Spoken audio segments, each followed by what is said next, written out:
네, 안녕하세요. 월세부자입니다. 오늘 경매기술 3강이고요. 오늘은 어떻게 내가 입찰해야 될 물건을 좋은 물건으로 잘 선정을 할 수 있을지 한번 알아보겠습니다.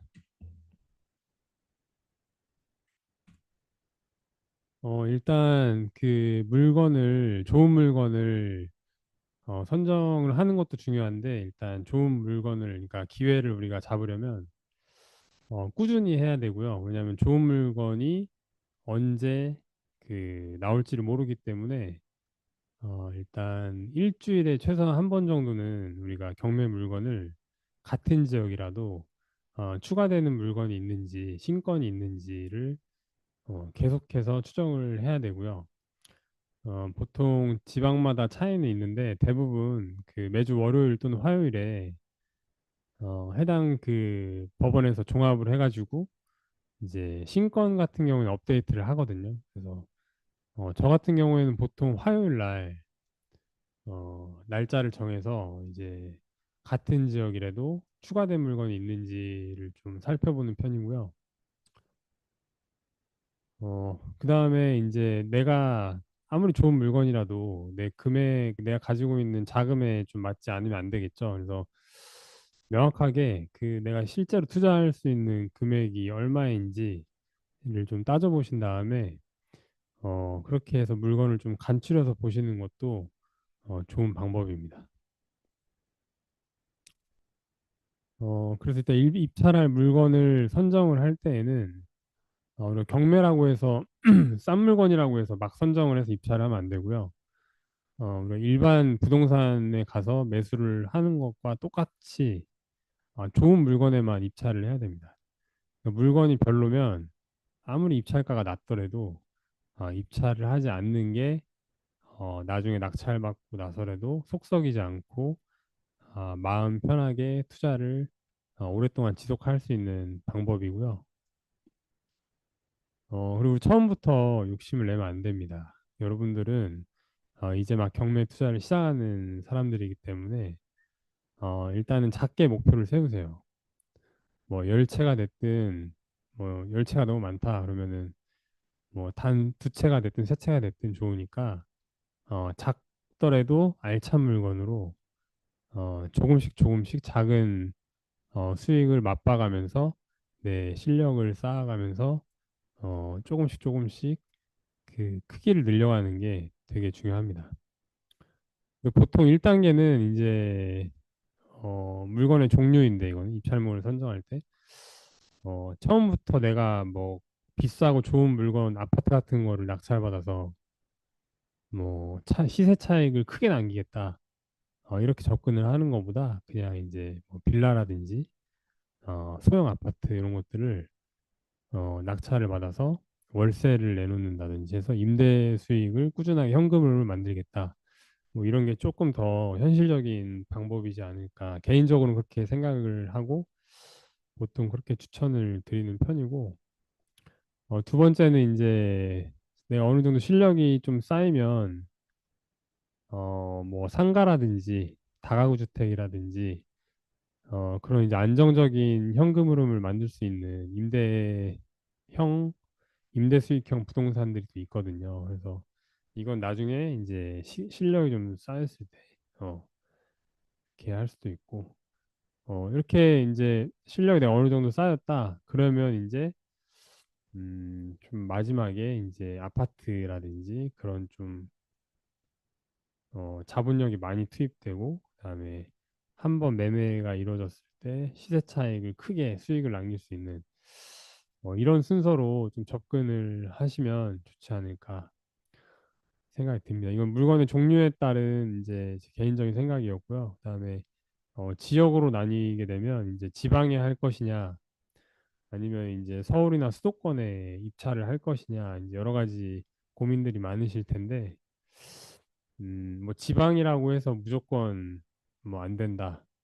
지방은 뭐 수도권보다 수익률이 좋지 않다. 뭐 이런 편견은 뭐 잘못된 편견이고 물론 이제 지방이 더 수도권보다 공부를 더 많이 해야 되고 그다음에 분석을 더 철저하게 해서 이제 물건을 선택을 해야 되는 건 맞는데 지방이라고 해서 무조건 해서는 안 되는 건 아닙니다. 다 자기 사정에 맞춰서 자기가 만약에 지금 현재 거주하고 있는 곳이 지방이다 그러면 뭐 정말 괜찮은 물건이 있다면 이제 도전을 해도 전 좋다고 생각을 합니다. 수도권 같은 경우에는 지방보다는 조금 더 물건 선택이 용이한데 이제 어쨌든 서울 수도권은 이제 내가 좀 더 마음 편하게 투자를 장기적으로 할 수 있고 수요가 이제 일단 많다 보니까 아무래도 좀 더 유리한 면이 없지 않아 있습니다.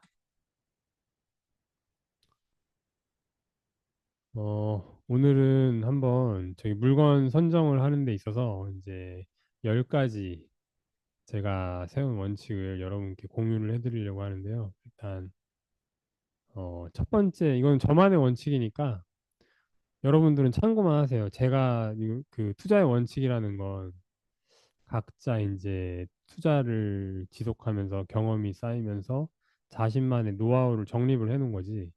이 원칙이 누구에게나 다 통용되는 건 아니거든요. 여러분들도 제가 세운 이 10가지 원칙은 참고만 하시고 여러분들도 이제 그 자기만의 원칙을 스스로 만들어 가시면 돼요. 네. 자신만의 투자 방법으로 수익을 내시면 됩니다. 일단 저 같은 경우에는 지방 중소도시는 일단 아예 안 합니다. 아까 제가 방금은 뭐 지방이라고 해서 무조건 나쁜 건 아니다. 뭐 지방도 잘하면 수익 잘 나올 수 있다. 자기가 만약에 지방에 거주하면 뭐 지방에 해도 좋다라고 말씀을 드렸는데 그건 사실이고요. 다만 저는 굉장히 보수적이고 극도로 이제 잃는 거를 싫어하고 이제 정말 안전하게 하고 싶은 성향이 많기 때문에 개인적으로는 이제 소도시 특히는 아예 보지 않습니다. 최소한 광역시 정도, 그러니까 인구가 한 이제 50만에서 100만 정도 된다. 뭐 예를 들면 뭐 천안, 아산, 청주, 전주, 그다음에 뭐 그 이상 되는 광역시들, 뭐 부산, 대구, 부산, 대구도 광역시네요. 뭐 이런 데는 저는 좋다고 생각해요. 음, 그런 데는 좋다고 생각하고 두 번째로 이제 반대로 피해야 될 물건인데 외형이죠, 외형. 그 물건의 외형이 한 30년 이상 된 빨간 벽돌이다. 그 다음에 이제 밤에 여자 혼자 다니기 무서운 막 골목길에 있는 물건이다. 그 다음에 이제 지하층, 반지하, 그 다음에 뭐 1층, 그다음에 탑층 이런 데는 잘 아예 쳐다보지 않습니다.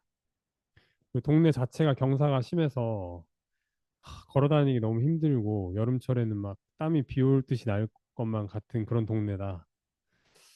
흔히 말하는 달동네죠. 네. 그다음에 건물 자체가 북향이다, 뭐 서동서양이다, 모양이 뭐 세모 모양이다, 이런 비정형 구조다. 그러면 잘 하지 않습니다. 물론 뭐 빨간 벽돌이라고 해서 다 나쁜 건 아니지만 뭐 재개발 정비구역에 있는 빌라다. 그러면 당연히 입찰을 해야겠죠. 그거는 이제 현재 가치는 나쁘지만 미래 가치가 월등히 수익률이 좋을 수 있으니까. 물론 예외도 되게 많이 있습니다. 그리고 세 번째는 입찰가가 반드시 시세보다 많이 싸야 됩니다. 입찰가라는 거는 감정가를 얘기를 하는 거겠죠. 제가 여기 지금 입찰가라고 써놨지만 감정가, 특히 신권의 감정가가 좀 시세보다 많이 낮은 물건들을 저는 그런 물건 위주로 보고 있습니다. 왜냐하면 신권 같은 경우는 사람들이 잘 안 보기 때문에 경쟁률이 유찰된 물건보다 훨씬 낮거든요. 신권인데 시세보다 싸다. 근데 하자가 없다. 그러면 이제 그런 물건은 굉장히 블루오션이 되는 겁니다. 네 번째는 해당 지역의 공급량을 반드시 따집니다. 그래서 물건을 선정할 때 이 공급량을 반드시 보셔야 되고, 가능하면 향후 3년치까지 다 보시는 게 좋아요. 아파트 공급량은 지역별로 뭐 볼 수 있는 사이트가 많이 있기 때문에 아실에서도 볼 수 있고, 부동산 지인에서도 볼 수 있고, 뭐 여러 사이트에서 볼 수 있거든요. 음, 제가 지금 잠깐 한번 보여드릴까요? 잠시만요. 공급량은 중요한 거기 때문에 여러분들한테 잠깐 보여드리면, 음,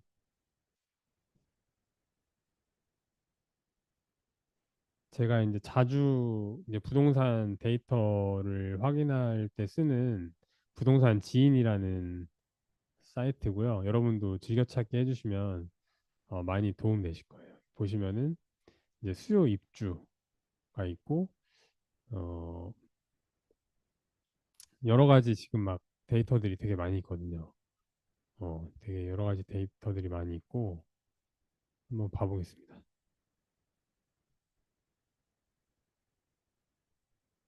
지역별로 한번 볼게요. 자, 지역별로 보시면 뭐 이렇게 쭉 나와 있죠. 서울, 부산, 대구, 인천. 근데 내가 예를 들어서 뭐 대전에다가 입찰을 하려고 한다 했을 때 연도별로 나와 있어요. 2024년도에는 아파트 기준이죠, 물론. 공급량이 과잉입니다. 그쵸? 수요는 이제 정해져 있어요. 그 지역의 인구수 대비해서 인구수가 여기 지금 140만 명으로 되어 있는데 대략 한 7천 명이면은 한 뭐 0.2%로 잡았겠죠? 수요는 이제 매년 수요는 동일한데 그 해 아파트 공급량이 지금 두 배가 많은 거죠. 근데 이게 2024년만 그런 게 아니라 2025년에도 이어지고 있고 2026년이 돼야 이제 공급량이 적정 수준이 되는데 27년도에 또 이제 과잉 공급이 있고 그 대전 같은 경우에는 지금 뭐 부동산 시장이 거품이 많이 꺼진 상태는 아니지만 어쨌든 지금 시기에 경매로 진입하기에는 그렇게 좋은 지역은 아니다라고 우리가 단순하게 한번 이제 평가를 할 수는 있겠죠. 그 부동산지인뿐만이 아니라 여러분들이 흔하게 사용하는 이제 아파트 실거래가 볼 때 사용하는 이런 아실이라는 사이트에서도 여기 보시면 입주 물량이라는 이 메뉴가 있어요. 그래서 뭐 서울 한번 볼까요? 서울에 보시면은 적정 수요는 여기 한 4만 6천 가구 정도 되죠. 근데 2020 저 화면이 작은가? 키워드릴게요. 보시면 서울 같은 경우에는 2024년까지는 공급이 굉장히 없었고, 그쵸? 계속 이렇게 하락했죠. 공급량이. 2025년 올해 겨우 이제 적정 수요만큼 공급이 따라줬고, 근데 보시면은 6년, 7년, 8년, 9년까지 공급이 이제 씨가 말랐다고 봐야 됩니다. 물론 이게 이제 1, 2년 지나면서 공급량이 조금씩 조금씩 더 늘어나거나 추가되기는 하는데 일단 현재까지는 걱정이 없다. 이런 지역에 이제 들어가야겠죠. 뭐 서울은 항상 공급이 부족하겠지만 나머지 여섯 가지인데 어, 그 인접 지역과 저는 같이 비교를 해봅니다. 그러니까 뭐 예를 들어서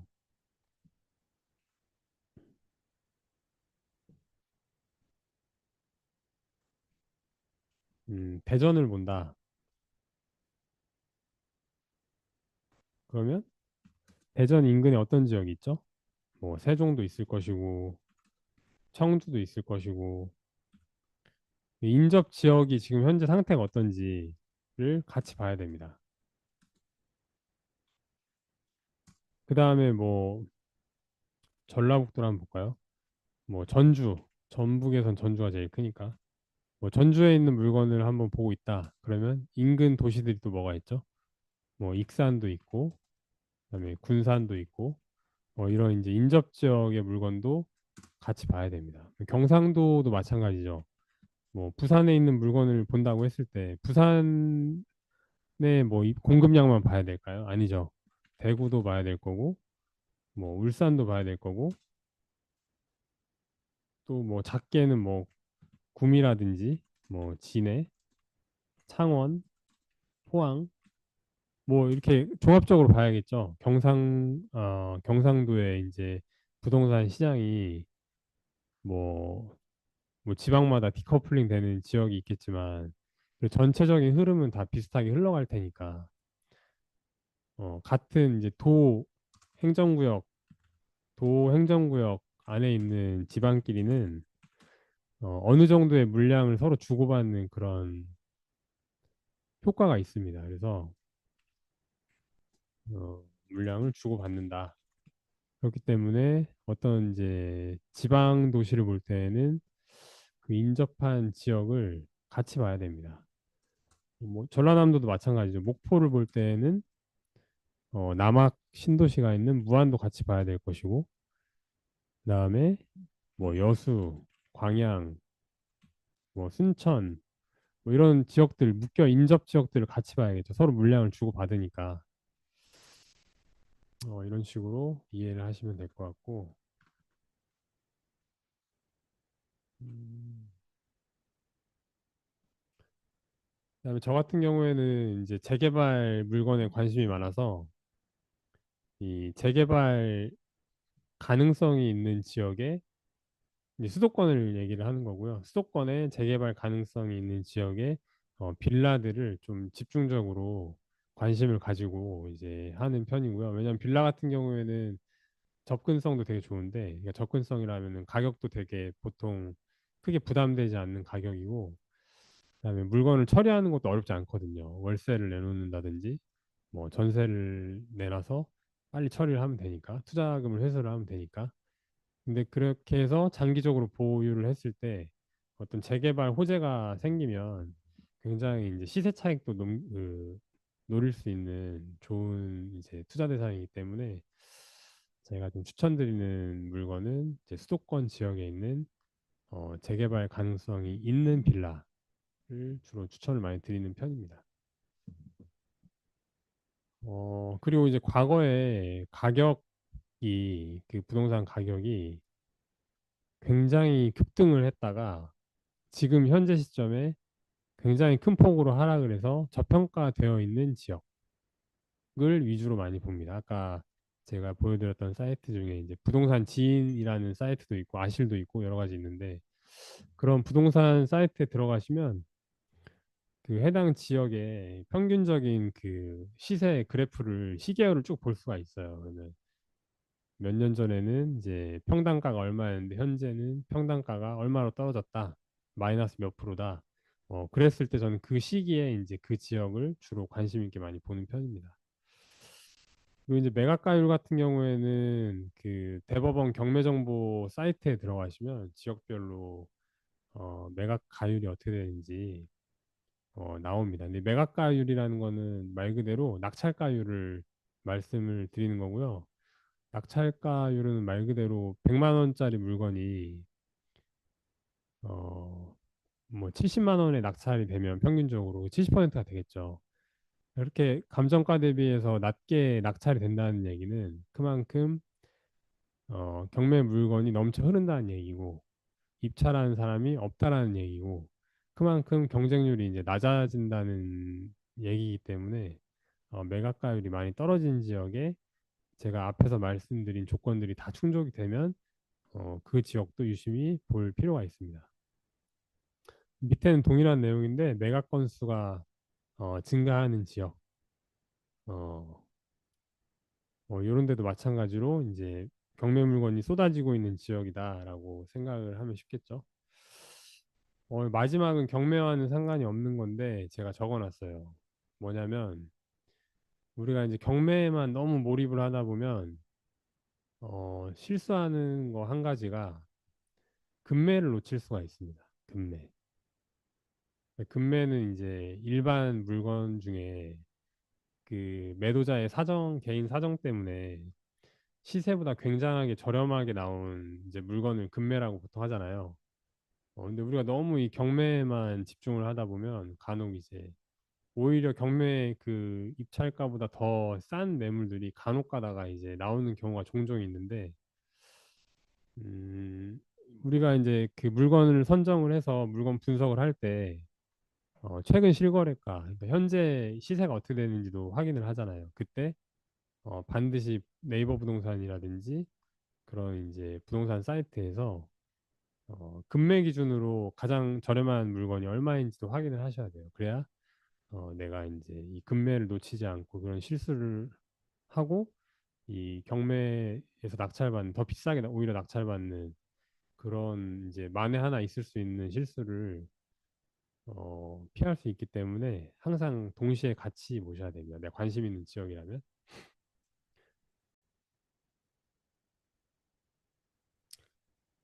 네. 그래서 물건을 하는 그런 도구들 여러 가지가 있는데 아까 보여드렸던 아실이 있고요. 그다음에 이제 뭐 호갱노노에서도 경매 물건을 별도로 이제 볼 수가 있고요.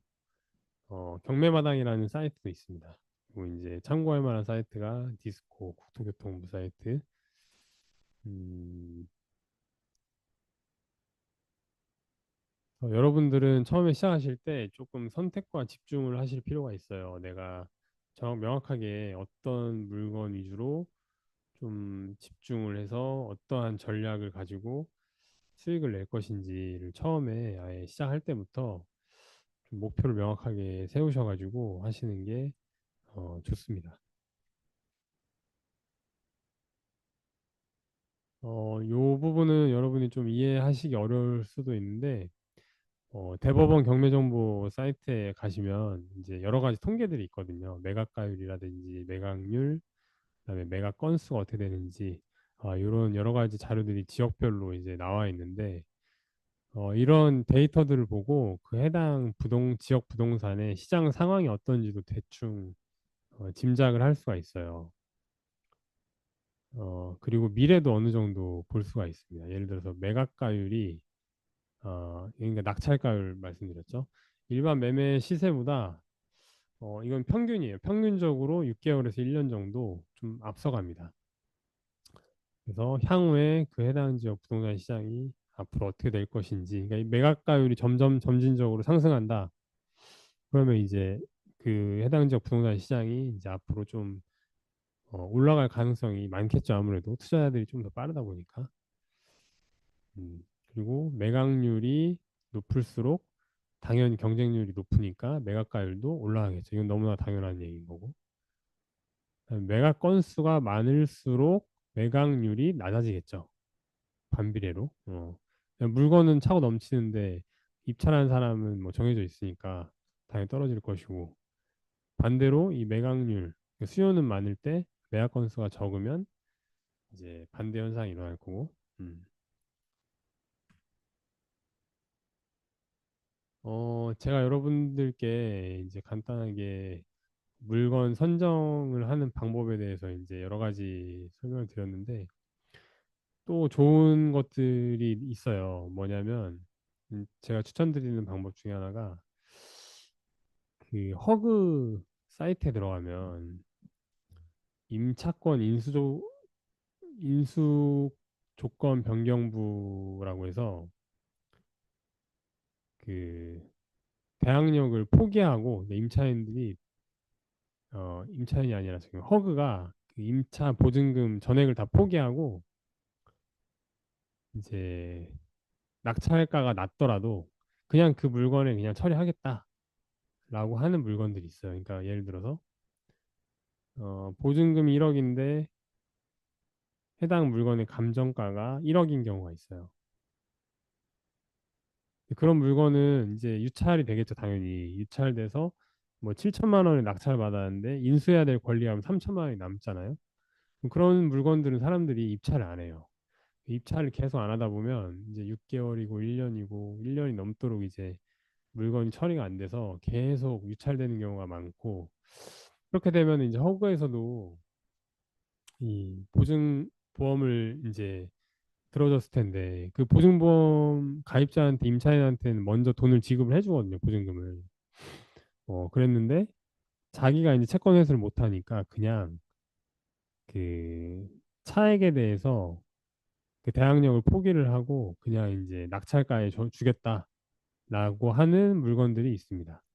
그러니까 쉽게 얘기해서 마트에서 물건이 계속 안 팔리면 이제 재고로 쌓이고 악성 재고가 되잖아요. 그런 것들을 그냥 헐값에 판다라고 생각을 하시면 이해가 쉬울 거고 그런 리스트들을 한 달에 한 번 정도 업데이트를 해요. 허그 사이트에다가 그런 것들 중에서 내가 원하는 물건이 만약에 있다면 도전을 해보시는 것도 좋고 그다음에 여러분들이 이제 유독 신권을 잘 안 보는 경우가 많은데 이 신권일수록 경쟁률이 낮습니다. 신권은 왜냐하면 거의 대부분 안 보기 때문에 왜냐하면 신권은 이제 감정가가 시세보다 무조건 높을 것이다라고 사람들이 쉽게 생각을 해서 신권은 아예 안 보는 경우가 있는데 신권은 감정가를 잘 봐야 됩니다. 왜냐하면 신권인데 사건 번호가 오래전 사건이어가지고 감정가가 시세보다 낮은 경우가 있어요. 하자도 없는데. 그래서 이런 경우에는 아주 블루오션이기 때문에 신권에 단독으로 입찰해서 낙찰받는 게 가장 제가 봤을 때는 베스트인 것 같고 이거 다시 한번 강조하지만 지방 같은 경우에는 공립 거점대학교가 있거나 아니면은 산업단지 같은 수요가 탄탄한 입지에 있는 물건만 하셔야 된다.